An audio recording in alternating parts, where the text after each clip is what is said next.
Mga kapuso, patuloy natin binabantayan ng isang malakas na bagyo. Ang pangalan na bagyo ay Santi.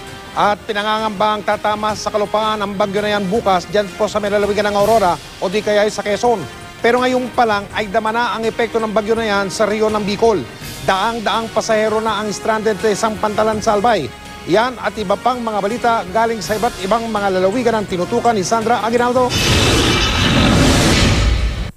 Mahigit 400 pasahero ang stranded sa Tabaco City Port sa Albay. Karamihan sa kanila ang pupunta sana sa kalapit na isla ng Catanduanes. Pero suspendido ang mga biyahe dahil sa banta ng bagyong Santi. Pinagbawal din muna ang pagpapalaot ng mga mangingisda dahil sa gale warning ng Pag-asa. Ramdam din ang masamang panahon sa ilang lugar sa Mindanao.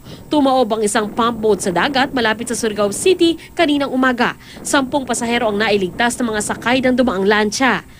Sa Basila naman, naanod na rumaragas ang ilog ang isang pampasaherong jeep sa Lamitan City kahapon. Kwento ng ilang residente, sinubukan daw ng driver na tumawid sa spillway pero hindi kinaya ng jeep ang puwersa ng tubig. Mabuti na lang at nasagip ang mga pasahero. Pero nitong Martes, 4 ang nasawi matapos batangay ng baha ang isa pang jeep na dumaan sa nasirang tulay. Di pa rin nakikita ang bangkay ng 2 biktimang naanod ng baha. Sa Cotabato City naman, suspendido ang klase sa elementarya dahil sa malakas na pag-ulan mula pa kagabi. Naka-alerto raw ang lokal na pamahalaan sa anumang sakuna.